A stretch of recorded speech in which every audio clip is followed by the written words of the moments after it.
Hello and welcome to my channel. Today, we embark on a captivating journey into the world of one of the most renowned playwrights of the Renaissance period, Christopher Marlowe. In particular, we dive deep into his captivating masterpiece, Dr. Faustus. Join me as we uncover the fascinating story, explore its themes, and unravel the complex characters that make this play a timeless classic.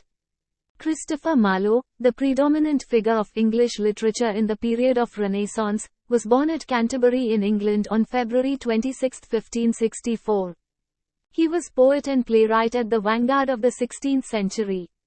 Though his literary career persisted less than 6 years, he influenced William Shakespeare and many writers ahead.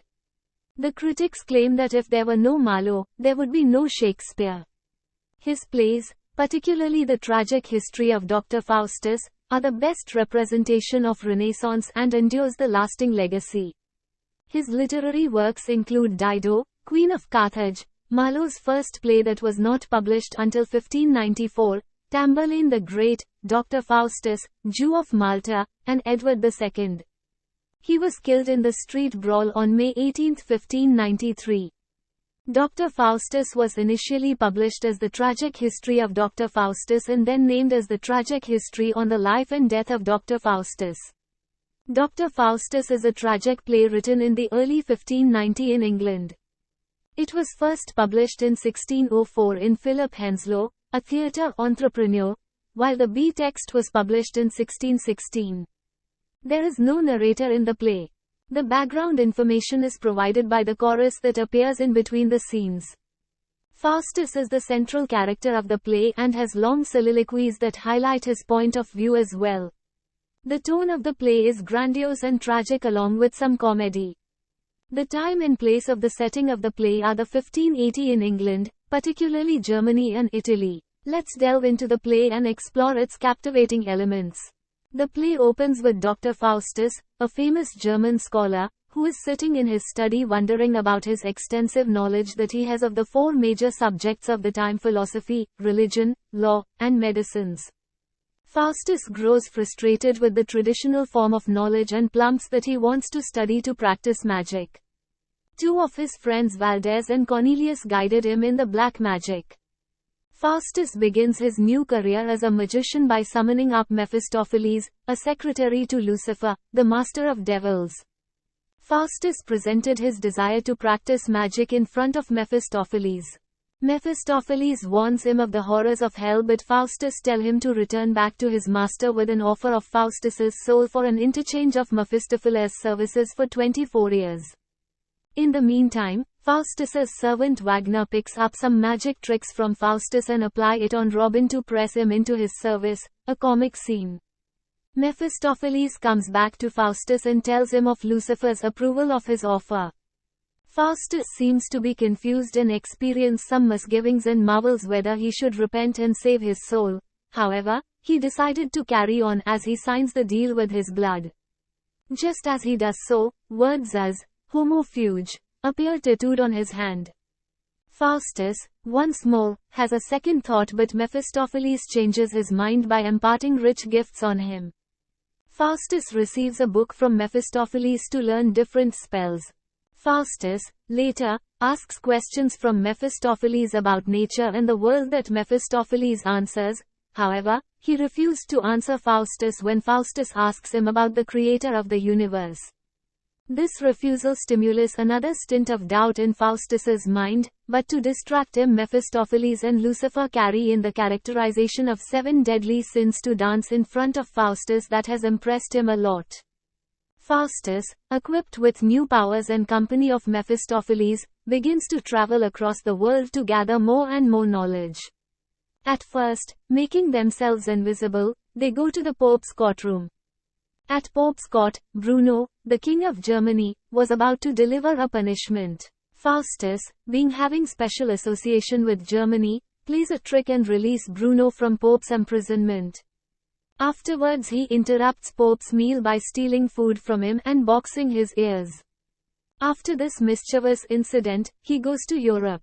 His fame was spreading across the world like a fire in the forest. Eventfully, he gets an invitation from the Emperor of Germany, Charles, to the court and asks him to make him see his ancestors, particularly Alexander the Great. Faustus tells him that it is impossible for him to show him the actual of his ancestors, however, he will manage to show him the shadows of them to him. Moreover, he must not touch them as they are merely the shadows. Charles, after watching his ancestor, seems inspired and impressed with Faustus's conjuring abilities. A knight, who is watching all these, taunts at Faustus' conjuring abilities, eventfully making Faustus angry. Faustus punishes him by making his head horns leaf. Consequently, the manic knight pledges to avenge Faustus. In the meantime, Robin, Wagner's servant, along with his friend Rafe, learns some spells and summons Mephistopheles by chance. Mephistopheles gets very angry at this misadventure and looms both of them to turn them to animal, and perhaps he does so to chastise for their silliness. Faustus continues with his travel, where he comes across a horse courser on the way and plays a trick on him. Faustus sells him a horse at cost of $40 and warns him not to ride it in the water. The horse courser ignores his advice and rides the horse into the water, and the horse turns to heap straw. Horse courser gets angry and comes to Faustus to take his money back, which he refuses to pay back. The horse courser takes away his leg with him. Faustus, being immortal for 24 years, regenerates his leg. Meanwhile, he gets an invitation from Duke of Wenholt, where he impressed the Duke with his feasts. The horse courser, Robin, Robe, Dick, along with few other people, who fall a victim of Faustus's tricks, shows up in the court of Duke of Wenholt to protest against Faustus. Faustus spells on them and made them a source of amusement for the Duke and Duchess. The 24 years of his deal of the exchange of the soul for the services of Mephistopheles come to end. Faustus starts to fear his dreadful death. Mephistopheles calls upon Helen, the most beautiful lady in Greek mythology, to diverge Faustus's thoughts, and uses her existence to excite the scholars. An old man appears, as a symbol of faith, and asks Faustus to repent. However, Faustus pushes him away. Faustus calls Helen time and again to diverge his attention. The time is growing shorter and comes to an end. Now, Faustus reveals his pact to the scholars, who become fearful and pray for him. The final night of the expiration his pact with Lucifer, Faustus kills his fears and begs for mercy. As soon as the clock strikes 12, the devils come and take his soul away. The scholars, in the morning, come to Faustus's study and find his limbs and agrees to have a grand funeral for him. Now we talk about the themes in Dr. Faustus. Dr. Faustus, being a Christian play, deals with the major themes of Christianity. Power as a corrupting factor. In the start of the play, Faustus seemed to be very determined in the positive use of power that he got from magic.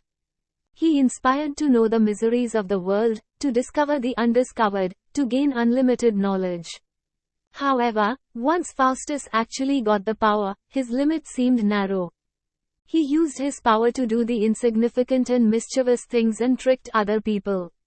We cannot say that gaining power has made Faustus corrupted by making him evil. However, obtaining absolute power over everything made him mediocre and corrupted him, as he had forsaken his grandeur ambition and found pleasure's small tricks.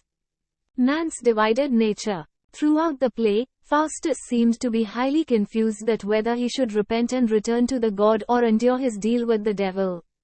A part of him always wanted to serve and obey God, while the dominant and evil part wanted his to attain the unlimited power through magic. The appearance of good and bad angles time and again appeared, that symbolizes his struggle and confused nature. Let's do the Dr. Faustus characters analysis. Dr. Faustus, the protagonist and the tragic hero of the play, with a contradictory character, possessing wonderful ambition yet prone to waste his unlimited powers. He is a 16th century scholar from Wittenberg, Germany. He is very ambitious to gain unlimited knowledge of the universe, wealth, and power, and this desire made him pay a very high price, i.e., he sold his soul to the master of the devil, Lucifer, in exchange of services of Mephistopheles. He seems to very ambitious at the beginning of the play, but his inner self reflects a weak person by his confused nature in taking decisions, unwillingness to admit his mistakes. Mephistopheles, a devil who Faustus summons by the spells he's learned from his friends. Mephistopheles is an ambitious man just as Faustus, who first warns Faustus of the consequences of conjuring and hell. He time and again dissuades Faustus to make deal with Lucifer.